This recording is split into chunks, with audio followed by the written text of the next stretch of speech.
This is the very true story of a very strange war. In the aftermath of World War I, as Australian veterans returned home, many struggled to find work due to various debilitating wounds. The Australian government eventually stepped in with a scheme to help veterans and, as a bonus, help feed Australia. They took great swathes of the countryside and divided it into small plots for veterans to take on as farmers. Even though many veterans had no farming experience, thousands signed up to try to tame the Australian outback. In Western Australia, around 5,000 farms were created, and wheat began to grow. Meanwhile, as they migrated from Central Australia towards the western coast, searching for water and food, emus began stumbling upon fields and fields of delicious wheat. All of this food, just ripe for the taking. And so emus began ravaging the wheat fields of farmers in Western Australia, with over 20,000 emus eventually ending up in the region. Farmers tried to take care of the birds themselves.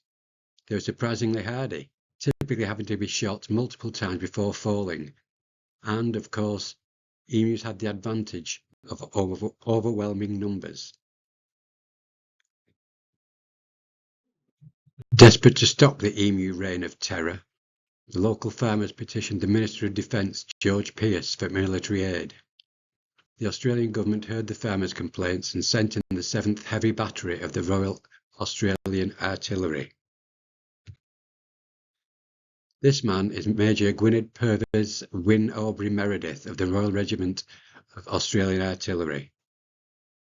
With his men, Sergeant S. McMurray and Gunner J. O'Halloran, 2 Lewis guns and 10,000 rounds of ammunition, it was his job to eliminate the emu threat. Meredith and his unit arrived in Western Australia on November 2, 1932. Almost immediately, they spotted a flock of 50 emus and decided to open hostilities. After having his troops circle the emus and chase them into the range of the guns, Meredith opened fire. It didn't go quite as he expected. Emus are apparently masters of guerrilla warfare, and the flock quickly scattered. By the end of the day, only a dozen or so birds were confirmed dead. Meredith continued to attack the emus with limited success. The birds were quick, they can run at 30 miles an hour, and were able to shrug off even serious injury from bullets. But that didn't stop the troops from trying to make a dent in the emu population. Given the emu's desire for water, Meredith staged an ambush at a dam. As 1,000 emus approached the dam, Meredith's men waited patiently before firing at point-blank range. 10 or 12 emus were successfully felled, and then the Lewis gun jammed and the rest of the emus escaped. They decided to try hunting the enemy in a different way, by mounting a machine gun to a truck bed. Meredith hoped he could keep up with the quick-running emus. This proved to be a false hope. The emus easily outran the truck on the Australian outback roads. To make matters worse, the bumpiness of the road meant that their accuracy suffered. There was one lone emu victim which got hit by the truck and became entangled in the truck's steering mechanism, causing the truck to crash and destroy part of a fence. It would seem that using trucks was not the best idea. On November the 8th, Minister of Defence George Pearce recalled Meredith and his troops. Less than a week into the conflict, between 50 and 300 emus had been killed. Those casualties came at a heavy cost. 2,500 rounds of ammunition had been fired. These losses did little to deter the emus from destroying the wheat fields.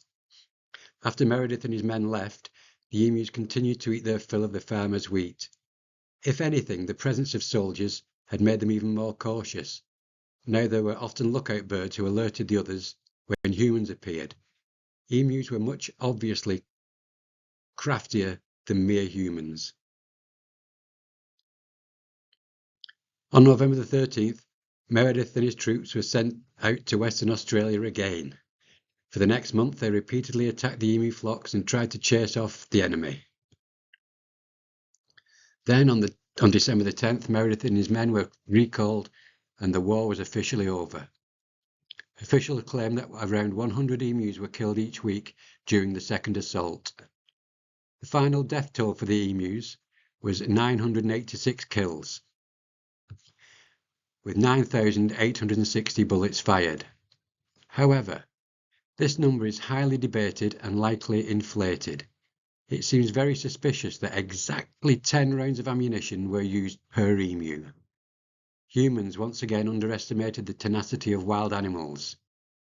Meredith said later about the emus, they can face machine guns with the invulnerability of tanks.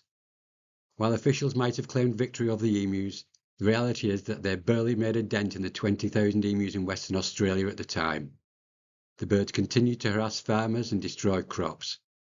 The farmers again requested military assistance against emu invasion in 1934, 1943 and 1948, and were turned down each time. Ultimately, barrier fences and bounties were the best defence farmers had against emus. And so was born the legend of the Great Emu War.